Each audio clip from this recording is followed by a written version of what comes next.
नमस्कार साथियों, biography channel पर फिर से आप लोगों को और एक नए वीडियो में स्वागत है।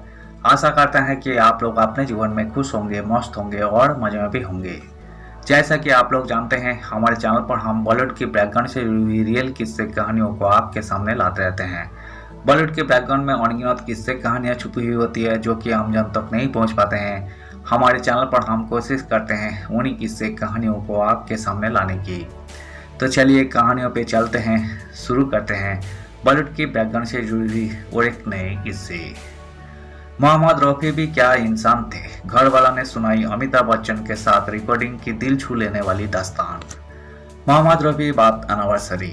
प्रसिद्ध गायक मोहम्मद रफी का जन्म शताब्दी वर्ष 24 दिसंबर से शुरू हो रहा है।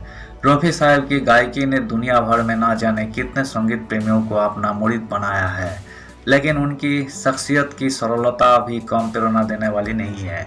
ऐसे ही एक कहानी मेगा स्टार अमिताभ बच्चन के साथ एक गाने की रिकॉर्डिंग के दौरान की है। अमिताभ से मिलकर मोहम्मद रफी जब घर लौटे तो उन्होंने क्या कहा। हिंदी फिल्मों के मशहूर पार्श्व गायक मोहम्मद रफी को संगीत के कदरदान, मखमली आवाज के मालिक कहते हैं। देश ही नहीं बल्कि दुनिया भर में उनके प्रशंसक है और उनकी गायकी को खुदा की देन कहते हैं। गौर करें तो उनकी शख्सियत भी उनकी आवाज की तरह ही नाजुक, मखमली और क्लासिकल थी। उन्हें हिंदुस्तानी जवान, तहजीब और अपनी प्रसिद्धि का गौरव तो था, लेकिन गुरूर बिल्कुल नहीं। वैसे तो उन्होंने अमिताभ बच्चन के लिए कई गीत गाए हैं, लेकिन एक बार एक गाने की रिकॉर्डिंग के समय अमिताभ बच्चन से मुलाकात के दौरान कुछ ऐसा ही वाकया हुआ जिसकी कहानी किसी के भी दिल को छू जाती है। कहानी बताती है रफी साहब महान कलाकार होकर भी कितने डाउन टू अर्थ इंसान भी थे। जितने ऊंचे दर्जे के कलाकार उतने ही सतह के सरल इंसान। वाकया 80 के दशक का है। यही सदी के सुपर सितारा अमिताभ बच्चन के जादुई करिश्मे का समय था। त्रिशूल, सुहाग, लावारिस जैसे ब्लॉकबस्टर फिल्मों के दौर में ही साल 1981 में एक मल्टी स्टारर फिल्म आई, नसीब। इस फिल्मों को मनमोहन देसाई ने डायरेक्ट किया था। इस फिल्मों के सारे गाने खूब लोकप्रिय हुए थे। फिल्मों में अमिताभ बच्चन के अलावा हेमा मालिनी, शत्रुघ्न सिन्हा, ऋषि कपूर और रीना रॉय ने अभिनय किया था। 80 के दशक की यही एक क्लासिकल मल्टी स्टारर फिल्म है। तब अमिताभ बच्चन भी गा चुके थे कोई गीत। इस फिल्मों का एक गीत है, चल मेरे भाई तेरे हाथ जोड़ता हूँ तेरे पाँव पड़ता हूँ। इस गीत को अमिताभ बच्चन और ऋषि कपूर पर फिल्माया गया था। दृश्य बड़ा ही नाटकीय है। अमिताभ बच्चन शराब के नशे में चूर है और ऋषि कपूर उनको मना रहे हैं, घर चलने का आग्रह कर रहे हैं।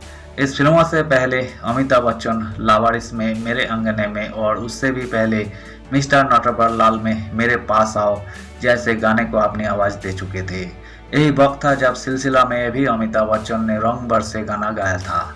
अमिताभ मूलतः अभिनेता है, लेकिन उनकी गायकी उनके सुर की वजह से नहीं बल्कि विशिष्ट आवाज की बदौलत लोकप्रिय होती थी। आगे भी उन्होंने अपने पिता की कविता मधुशाला समेत लोक धुनों पर आधारित कई फिल्में गाने गाए हैं। अमिताभ बच्चन की लोकप्रियता की लहर और चल मेरे भाई गीत की भरपूर नाटकीयता को देखते हुए संगीतकार लक्ष्मीकांत प्यारेलाल की जोड़ी और डायरेक्टर मनमोहन देसाई ने अमिताभ बच्चन की आवाज में ही गाने को रिकॉर्ड करने का फैसला किया और ऋषि कपूर की आवाज के लिए मोहम्मद रफी को बुलाया गया। दोनों कलाकार रिकॉर्डिंग स्टूडियो पहुंचे। एक सुरों के जादूगर, दूसरे अभिनय के शहंशाह। दो दिग्गज सितारों के अनोखे महामिलन का दिन था। गाना रिकॉर्ड हुआ। अमिताभ बच्चन के साथ गाकर खुश थे रफी। चल मेरे भाई की रिकॉर्डिंग के बाद मोहम्मद रफी अपने घर पहुंचे। उन दिनों की अपेक्षा उनके चेहरे पर कहीं ज्यादा उत्साह था। काफी खुश दिख रहे थे। परिवार के सदस्य समझ नहीं पाए रफी साहब आखिर आज इतने प्रसन्न क्यों हैं। इससे पहले वो सैकड़ों गाने रिकॉर्ड कर घर आए, लेकिन आज के दिन उनके चेहरे पर कुछ अलग ही ताजगी थी। घर के सदस्यों ने इसकी वजह पूछी। उन्होंने कहा, आज मैंने एक बहुत बड़े आदमी के साथ गाने की रिकॉर्डिंग की है।